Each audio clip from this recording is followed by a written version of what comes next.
فقہ حنفی بظاہر حدیث کے خلاف کیوں لگتی ہے؟ بالکل بھائی ایسے ہے، کہتے ہیں کہ عقل کا غلبہ ہے، بہت تشویش میں ہوں کیونکہ عمل تو حدیث پر کرنا ہے۔ آپ نے بالکل سچ تحریر فرمایا، بڑی اچھی بات کی۔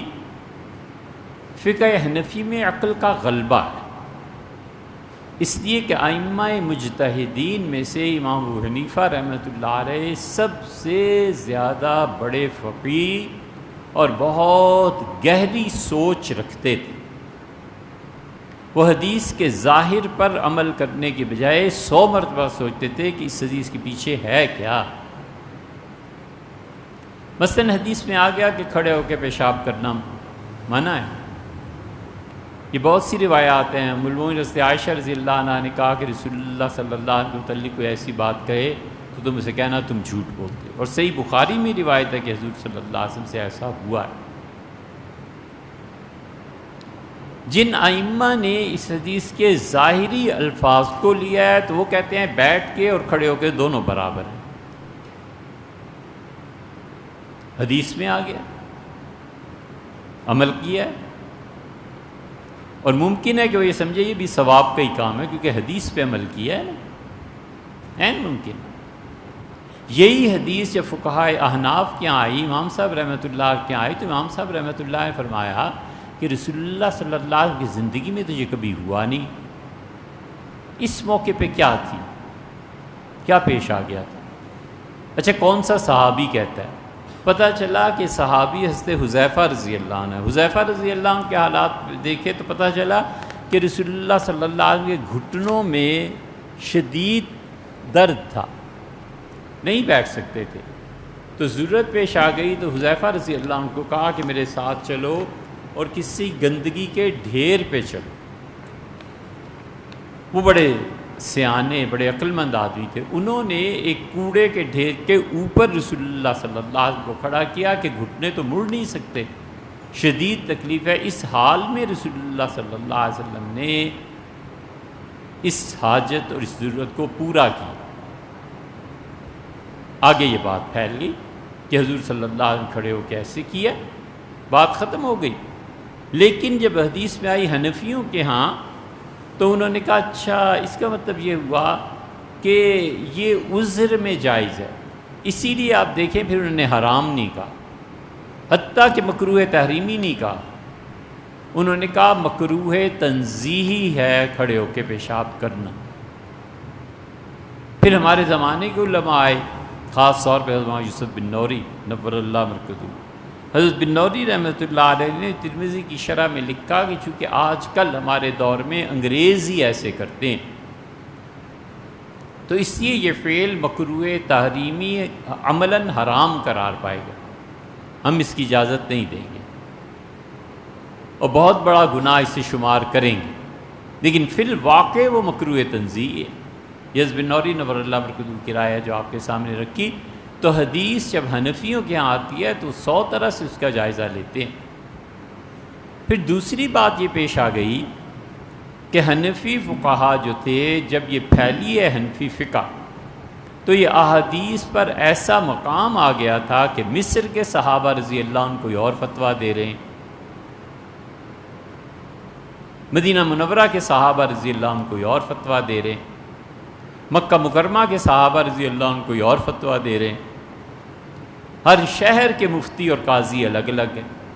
یہ آج کا وقت تھوڑا ہی تھا، اب کون مدینہ منورہ سے سفر کر کے ایک مہینہ جائے مکہ مکرمہ اور جا کے پوچھے کہ فتویٰ یہ ہے یا یہ ہے؟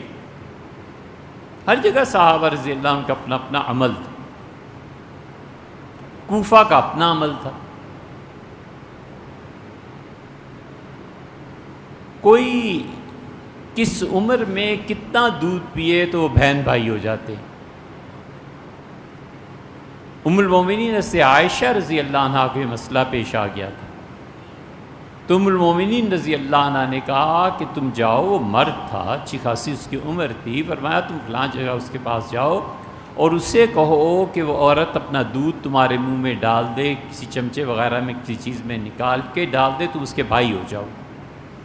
فتویٰ تو اب یہ بھی ہو سکتا ہے۔ یہی روایت جب حنفیوں کے ہاں پہنچی تو انہوں نے کہا اس کا مطلب یہ ہے کہ بچے کے جو دودھ پینے کی عمر ہوتی ہے اس عمر میں پیے گا تو حکم لگے گا، وگرنہ نہیں لگے گا، یہ ٹھیک نہیں ہے۔ مثلاً یہ کہ اونٹ کا گوشت کھانے سے وضو ٹوٹ جاتا ہے، یہ بھی فتویٰ ہے۔ یہ حنبلیوں کے ہاں اونٹ کا گوشت کھانے سے اب بھی وضو ٹوٹ جاتا ہے۔ یہ سعودیوں کو آپ کھلائیں نا اونٹ کا گوشت، دوبارہ وضو کریں گے۔ حضرت ابو ہریرہ رضی اللہ عنہ کو فتویٰ ہے اور صحیح حدیث ہے۔ گرم پانی سے وضو ہوتا ہے کہ نہیں ہوتا؟ حضرت ابو ہریرہ رضی اللہ عنہ نے کہا کہ جو چیز آگ پر پکائی جائے اس کے کھانے سے وضو ٹوٹ جاتا ہے، یہ ان کا فتویٰ تھا۔ یہ حدیث حضرت عبداللہ ابن عباس رضی اللہ عنہ آئے تو ابو ہریرہ رضی اللہ عنہ سنا رہے تھے۔ انہوں نے کہا چچا اگر آگ پہ پکنے والی چیز کھانے سے وضو ٹوٹ جاتا ہے تو پھر تو گرم پانی سے وضو ہونا ہی نہیں چاہیے۔ ابو ہریرہ رضی اللہ عنہ پہلے تو چپ ہو گئے، پھر انہوں نے کہا بھتیجے اگر حدیثیں سننی ہے تو آیا کرو، حجتیں کرنی ہے تو نکلو یہاں سے۔ یہ نہیں ہے کہ عقل پہ کوئی نہیں پرکھتا تھا، سب عقل پہ پرکھتے تھے کہ یہ کیسے ہو سکتا ہے۔ یہ سیدنا عمر رضی اللہ عنہ جیسا آدمی، عورت نے آ کے گواہی دی کہ ایسے ایسے یہ چیز پیش آئی تھی۔ سیدنا عمر رضی اللہ عنہ کا ایک عورت حفظت تم نصیحت بھول گئی یا اسے یاد رہا، پھر اس کی گواہی پہ میں کیا یہ فتویٰ دے دوں؟ یہ کہتی ہے رسول اللہ صلی اللہ علیہ وسلم نے ایسے کیا ہے، میں ہرگز عورت کی گواہی پہ فتویٰ نہیں دوں گا، فرمایا اس طرح کرو۔ سب سوچتے تھے، سب دانش مند تھے۔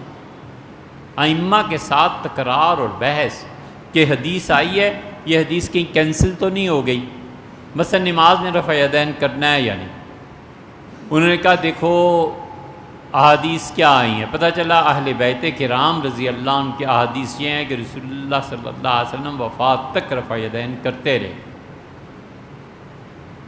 اہل تشیع نے ان احادیث کی بنیاد پر ان کی نماز کو بھی دیکھیں آپ شیعہ حضرات کی، ہمیشہ ہاتھ اٹھاتے رہتے ہیں، حتیٰ کہ سلام سے پہلے بھی 3 مرتبہ ہاتھ اٹھاتے ہیں۔ یہ ان احادیثی کی بنیاد پہ تو ہے، اور اپنے پاس سے تھوڑی وہ لے آئے۔ پتہ چلا رسول اللہ صلی اللہ علیہ وسلم نے رفع یدین کرنا بعد میں چھوڑ دیا تھا۔ اچھا کہاں کہاں چھوڑ دیا تھا؟ امام مالک رحمۃ اللہ فرمایا سرے سے کرتے ہی نہیں تھے، سب منسوخ، سب کینسل۔ کھڑے ہو، ہاتھ باندھو اور نماز شروع کر دو، اور ہاتھ بھی باندھو جب فاتحہ پڑھنی شروع کرو، قرآن کے احترام۔ امام حنیفہ رحمۃ اللہ تک بات پہنچی تو انہوں نے کہا ہمارے شہر میں سب لوگ ایک مرتبہ ہاتھ اٹھاتے ہیں، کیونکہ عبداللہ ابن مسعود اور امیر المومنین سیدنا علی رضی اللہ عنہ جب یہاں آئے تھے تو انہوں نے ایک ہی مرتبہ ہاتھ اٹھائے تھے۔ پھر امیر المومنین نے چونکہ اس دارالحکومت دارالخلافہ بنا دیا تھا، لہٰذا ہم ایک مرتبہ ہاتھ اٹھائیں گے پھر نہیں اٹھائیں۔ سارے حنفی ایسے ہی رہے۔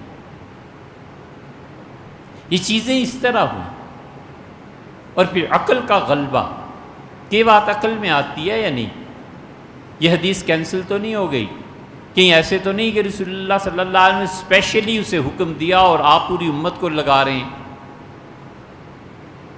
عورت آتی ہے اور کہتی ہے میرے شوہر سے طلاق، فرمایا کیوں طلاق؟ اس نے کہا اللہ کے رسول یہ فجر کی نماز نہیں پڑھتا، مجھے بڑی وحشت ہوتی ہے جو شخص صبح نہ اٹھے نماز نہ پڑھے۔ حضور صلی اللہ علیہ وسلم فرمایا کیا مسئلہ ہے؟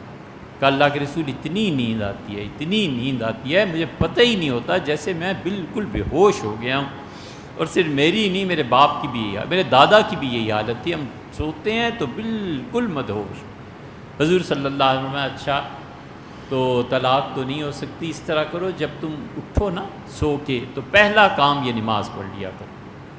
یہ حدیث جب امام شافعی کے یہاں پہنچی تو انہوں نے کہا چھٹی ہے پوری امت کے لیے، فجر میں اگر آنکھ کھلے تو پڑھ لی، نہیں کھلی تو جب کھلی تب پڑھ لی، ٹھیک ہے۔ امام حنیفہ رحمۃ اللہ فرمایا یہ نہیں ہو سکتا، اللہ کہتا ہے ان الصلاۃ کانت للمؤمنین کتابا موقوتا، ہم نے ایمان فرض کیا ہے نماز والوں پر ایک خاص مدت کے اندر اندر۔ ان کا قرآن کہتا ہے ٹائم کے اندر اندر، حدیث اسے کینسل کرتی ہے تو حدیث قرآن کو کیسے کینسل کر سکتی ہے؟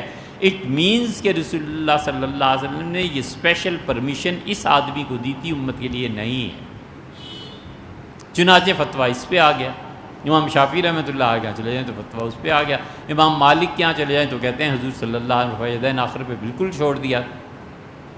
تو حنفی فقہا نے اس طرح کھوج کھوج کے ایک ایک حدیث کو عقل میں، یہ بات عقل میں نہیں آتی، یہ بات روایت میں نہیں آتی، یہ بات سمجھ میں نہیں آتی، اس طرح حنفی فقہ کو مرتب کیا گیا ہے۔ اس لیے حنفی فقہ ہماری عقل کے بہت قریب ہے۔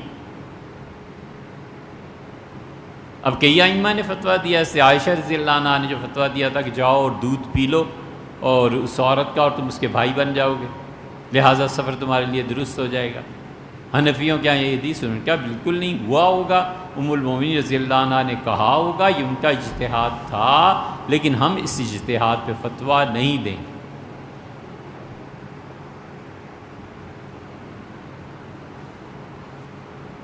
اجرت کتنی دی جائے گی، کسی کا گھر کب نیلام کیا جائے گا، سود کا اطلاق کن کن چیزوں پر ہوگا، کیا حوائج اصلیہ بیسک نیڈز آف لائف کسی انسان کے پاس نہ ہوں اور وہ سود لے اور سود دے، اس کا کیا حکم ہے؟ یہ غالباً صرف حنفی فقہا کے ہاں ہے۔ وہ کہتے ہیں کہ سود لینے والا گناہ گار ہوتا ہے، سود دینے والا اس سے کم گناہ گار ہوتا ہے، اس لیے کہ سود جو دیتا ہے اپنا پیسہ دیتا ہے نا بیچارہ، اپنا پیسہ کیوں خرچ کرے، مجبوری سے خرچ کر رہا ہے، وہ کہتے ہیں کم گناہ گار۔ وہ کہتے ہیں اسی لیے اللہ نے پورے قرآن کریم میں سود کے نظام میں ان لوگوں کو رگیدا ہے اور ان پر لعنت کی ہے جو لوگ سود وصول کرتے ہیں، لوگوں کا خون چوستے ہیں۔ لیکن کیا وہ سود دے کر اپنے ہاتھ سے کوئی چیز لے سکتا ہے؟ بہت سے حنفی فقہا کہتے ہیں کہ بیسک نیڈز کو دیکھنا چاہیے۔ کیا یہ لمبا موضوع ہے، تو اس لیے جو آپ نے تحریر فرمایا ہے نا کہ آپ تشویش میں، کیونکہ عمل تو حدیث پہ کرنا ہے، حدیث سے ثابت ہو جائے وہ بات، اور یہ بھی ثابت ہو جائے کہ حدیث کینسل نہیں ہوئی ہے، اور یہ بھی ثابت ہو جائے کہ ہمارے زمانے کے جو حالات چل رہے ہیں یہ اس حدیث کے مطابق جا رہے ہیں، ان شرائط کے بعد اس حدیث پہ عمل ہوتا ہے، ورنہ کیسے ہو سکتا ہے؟